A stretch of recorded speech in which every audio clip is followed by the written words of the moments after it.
Welcome back to Animal Crossing New Horizons. I'm Dear Darling. Shall we see what's going on our lovely island of Fawnhallow today? Relaxing as per usual. The rare recording before the actual D&D session today. Actually, it's not that rare with this group, mainly because this group starts a little bit later than the other group, so there's often a bit more time. What do I have cooked up for this session?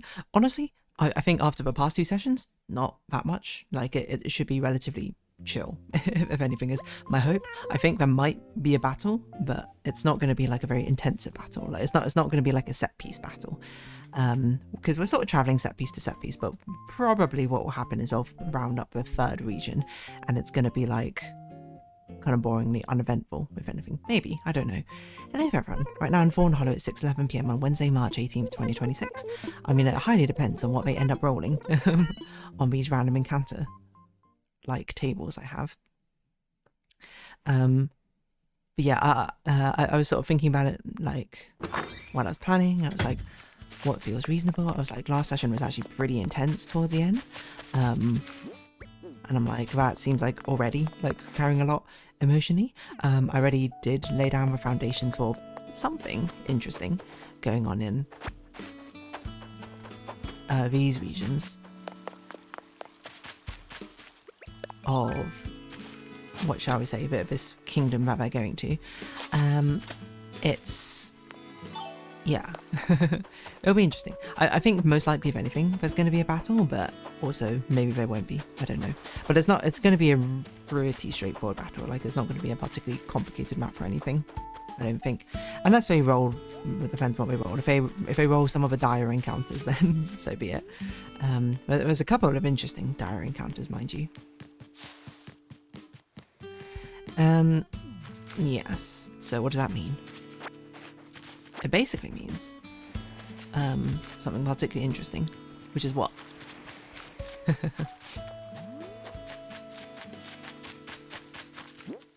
I don't know.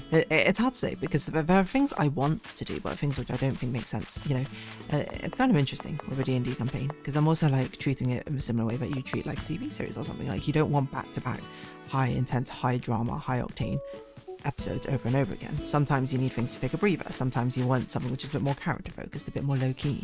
This is basically that. Like, I'm not saying this is a filler episode. Hopefully, well, I mean, it might end up being because that's just the way D&D is sometimes.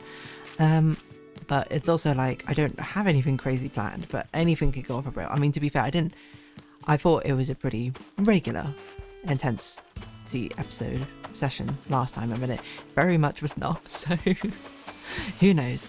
The world is your oyster. But yeah, what I was going to say to that? Nothing really, just sort of a curiosity, shall we say. Oh, hello. What's up, Lily? You want to give me a monocle? Thank you. That's very much. It's very dapper of you.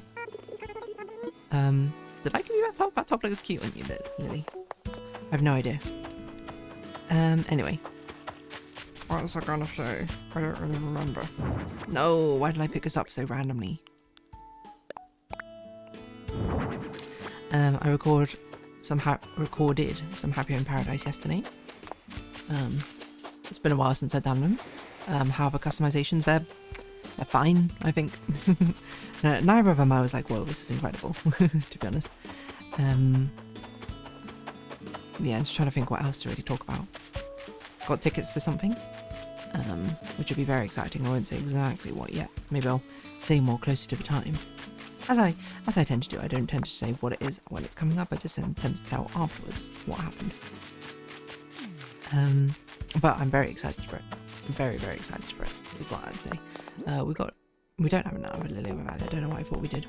I guess we'll go to Thorsmere Island and actually deposit these things, because we haven't done that for a while. What else to talk about? I'm not really sure. I feel like I always have so many topics lined up of things I want to talk about, and then I get into actually recording Animal Crossing, and I'm like, all gone. I think it's, I guess it's because 2 out of 5 of a day, 2 out of 7 of a days, it's often like before or immediately after D&D, so I always use that as a sort of crutch of what to talk about. But no longer, shall I? What should I talk about? I don't know. What has crossed my mind recently? You'll find.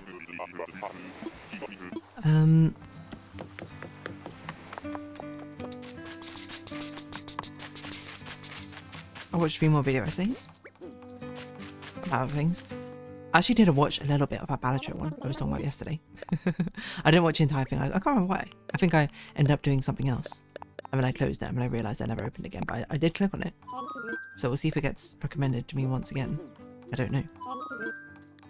I will say I'm seeing a lot more Slay the Spire about the place.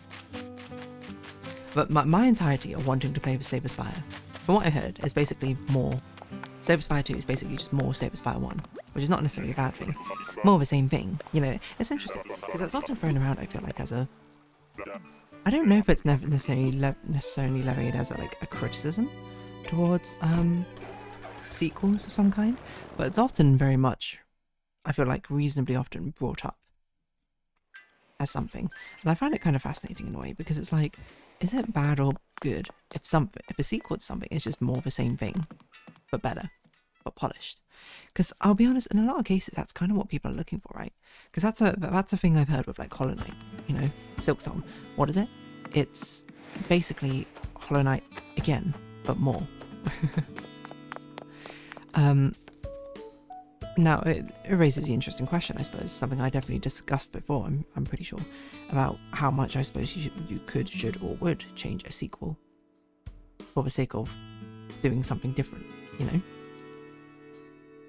Maybe there's not a good reason to. Maybe you don't want to change it up, but sometimes you do for the sake of adventure, right? For the sake of interest.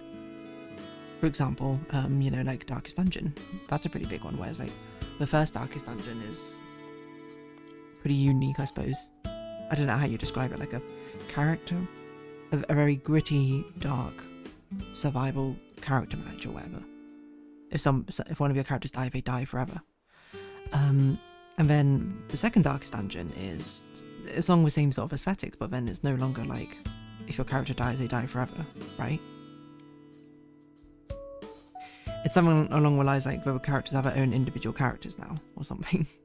Rather than you being like, oh, Highwayman. You have 6 different Highwaymen, it's like one Highwayman. Apparently it's still pretty good, but it's just different, and maybe not necessarily exactly what people are looking for. One big one to play, and I don't know necessarily what the right answer is to that. But speaking of Darkest Dungeon, this is something random where like ages ago, I think I have Darkest Dungeon. I think I've never played it though. I'm not exactly sure why. There's not really much reason for me not to. I just haven't really.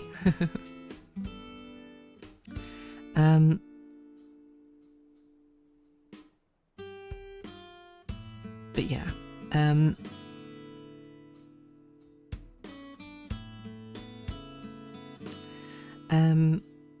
But what I was gonna say was like I stumbled across someone who made like some custom mods for Darkest Dungeon, and despite the fact I never played Darkest Dungeon, I don't really know what the game's like.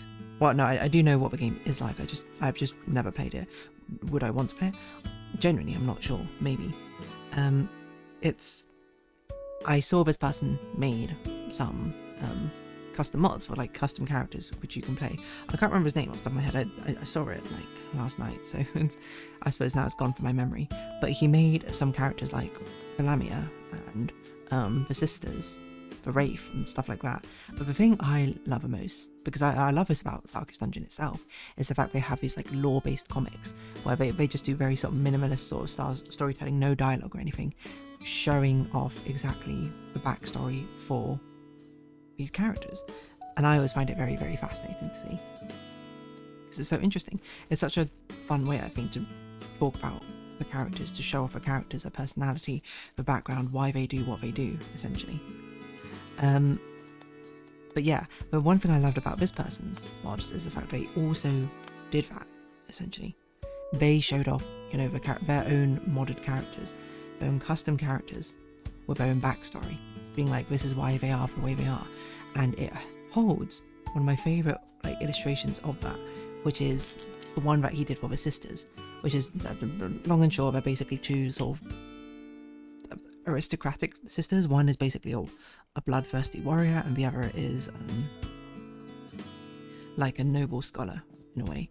And it basically takes a usual format of a comics, but then sort of mirrors them. So there's like two, because they're twin sisters, one telling the same story from the two different perspectives. One from one perspective of a scholarly sister, like going and studying some sort of things, and then going to confront her sister for her like demonic ways, essentially.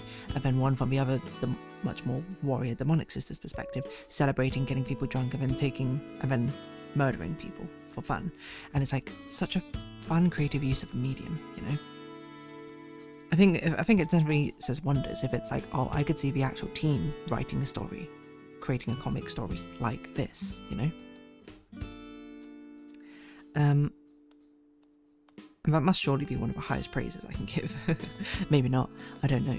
But it's stuff like that, you know, which I particularly love about Darkest Dungeon, the way it engages with minimalist storytelling in that sort of way. Because it's just so fascinating, isn't it? How much you can say about these characters just through these little snippets, these very gritty comics, and they all have one.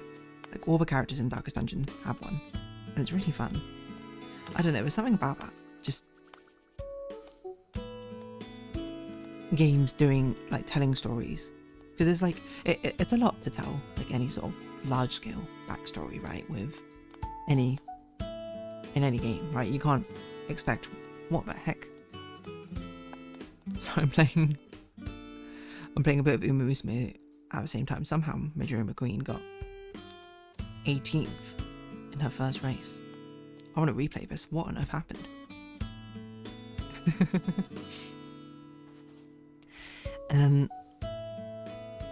But yeah, because it's hard to do like huge cutscenes here, and sometimes a game you're playing, you don't want like an excessive amount of dialogue to do something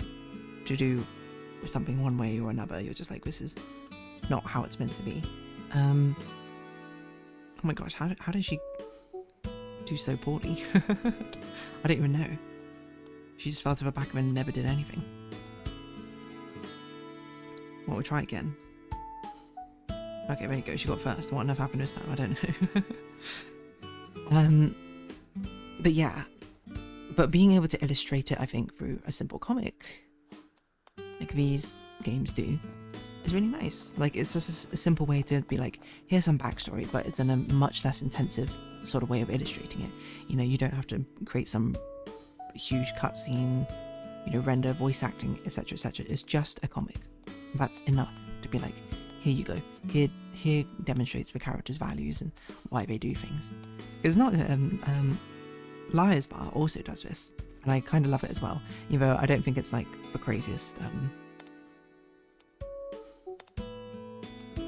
stories or anything like that. It's still fun to see, like, illustrated in one way, because I like things like that because it gets you thinking. You'd be like, oh, why is a character like this? You know, what motivates them to do stuff like this or work in this way, you know? That's what makes it so interesting in my mind.